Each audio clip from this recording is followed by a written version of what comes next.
TP3 mendesak agar kasus pembunuhan 6 laskar FPI dinyatakan sebagai kasus pelanggaran HAM berat. Dan untuk mengelaborasinya lebih dalam, kami sudah terhubung melalui sambungan Zoom dengan Muhyiddin Junaidi, anggota tim pengawal peristiwa pembunuhan atau TP3 6 laskar FPI. Selamat sore Pak Muhyiddin. Selamat sore. Dan sudah bergabung juga Pak Beni Mamoto, Ketua Harian Kompolnas. Selamat sore Pak Beni.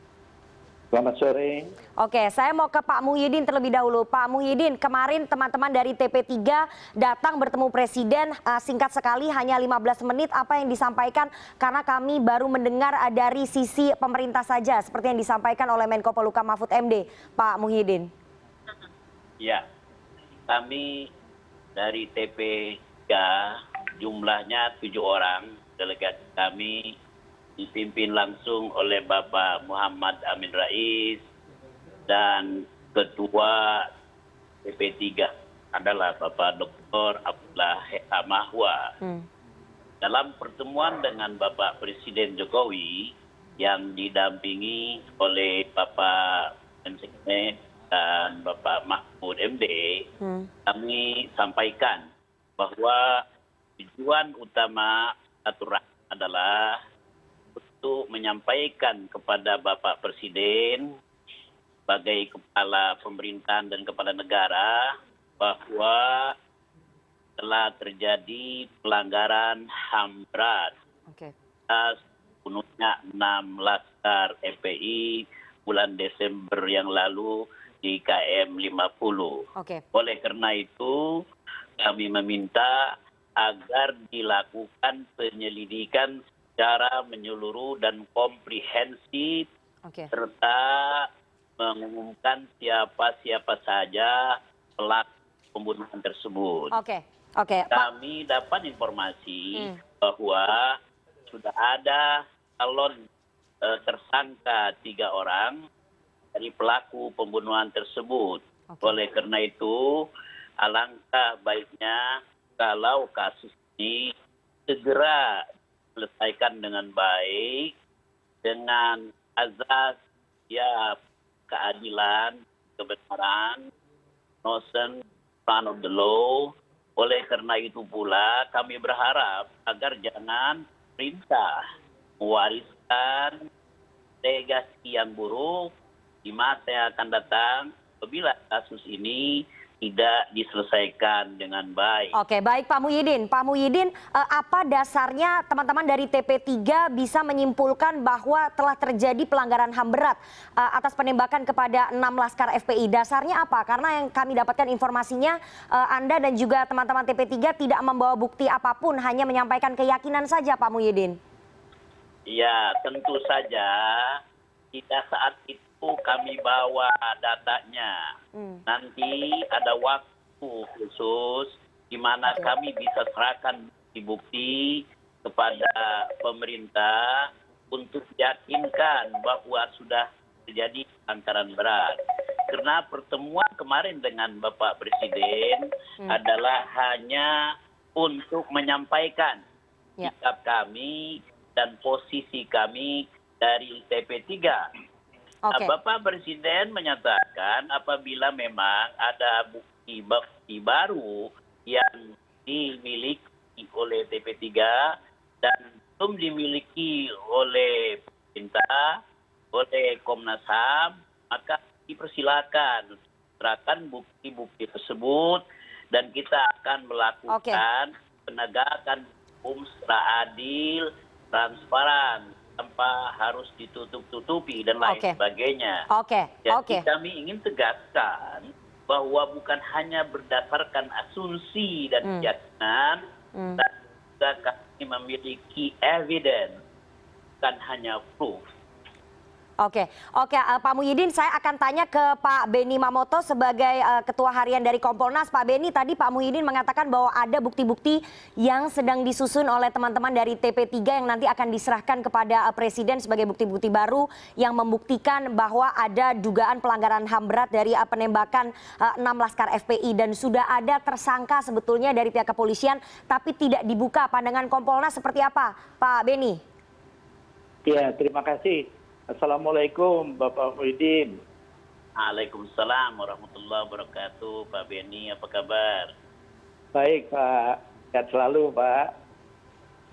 Jadi perlu kami sampaikan bahwa ketika proses penyidikan berlangsung sampai kepada titik rekonstruksi, Ya. kami dari Kompolnas diundang, termasuk dari kalangan media.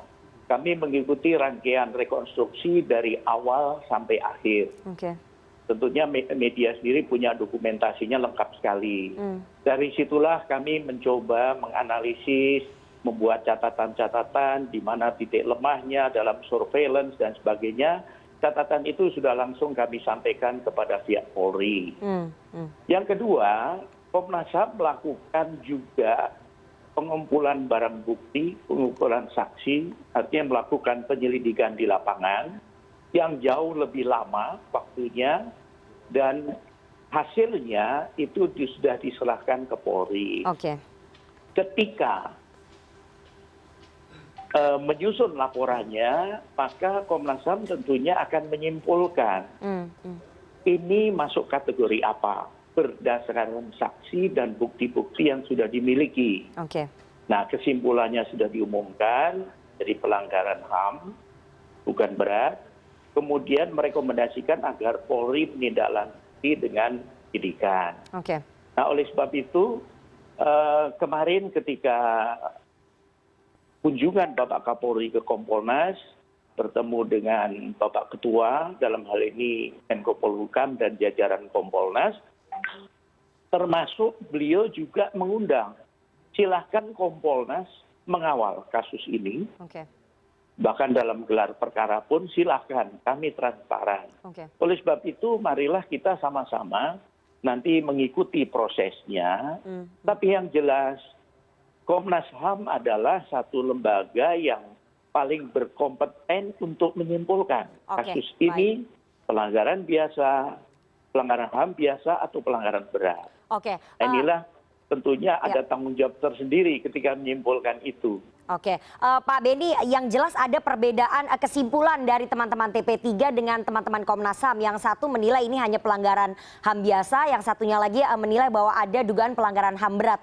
Tapi seperti yang sudah disebutkan oleh Menko Polhukam juga bahwa ada 3 tersangka polisi yang diduga menembak 6 laskar FPI tapi tidak dibuka ke publik. Apakah kemudian Kompolnas menyarankan kepada Polri untuk terbuka dan transparan mengumumkan saja siapa tersangkanya?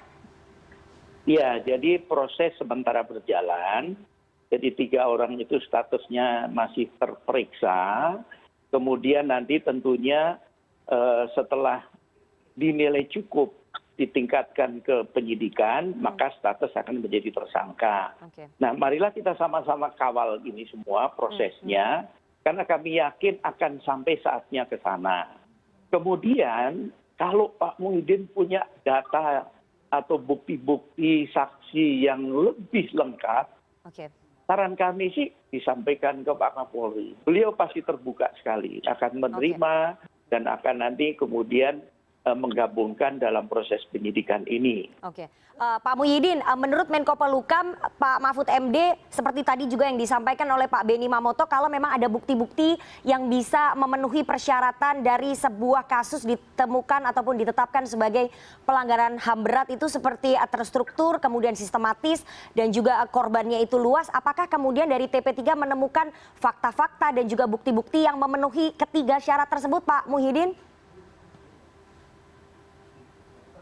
Ya, terus terang, kami di TP3 ataupun di pihak Kompolnas yang mewakili pemerintah, semua menginginkan kasus ini segera diselesaikan secara adil dan transparan, sehingga tidak menimbulkan macam penafsiran yang kontraproduktif, bahkan bisa saja mendorong terjadinya kesalahpahaman di kalangan publik. Nah, dalam hal ini kalau kami katakan bahwa TP3 punya semuanya itu dan kita akan buka Pak Beni secara jantan dan kita coba berargumentasi dan adu nanti di pengadilan dan kita sama untuk mencari kebenaran, bukan hanya sekedar asumsi belaka yang tidak didukung oleh bukti. Oleh karena itu, pada saat kami bertemu dengan Presiden kemarin, kami sampaikan secara umum bahwa kami memiliki data-data itu dan kita akan serahkan kepada pihak yang wajib untuk melakukan kajian secara menyeluruh dan mengambil keputusan final. Andainya ada kekurangan-kekurangan, masih kita akan bisa memenuhi kekurangan-kekurangan tersebut dan kita sangat terbuka. Kami TP3 sangat terbuka untuk membantu bahwa kasus ini segera bisa diselesaikan dan tidak menimbulkan tanda tanya besar di kalangan publik. Oke, baik. Oke. Itu akan menimbulkan masalah. Oke, kita tunggu saja nanti bagaimana proses persidangannya. Semoga fakta-fakta kemudian bisa muncul dan juga bukti-bukti dari teman-teman TP3 juga bisa segera diserahkan sehingga membuka tabir fakta yang sebenarnya dan teman-teman dari Kompolnas juga bisa mengawal dan juga mendorong Polri agar transparan dalam mengusut kasus ini. Terima kasih sekali dua orang narasumber yang sudah bergabung sore hari ini. Ada Pak Muhyiddin Junaidi, anggota TP3 dan juga Pak Beni Mamoto, Ketua Harian Kompolnas. Terima kasih Bapak-Bapak atas waktunya kepada CNN Indonesia Newsroom sore hari ini. Assalamualaikum. Waalaikumsalam warahmatullahi wabarakatuh.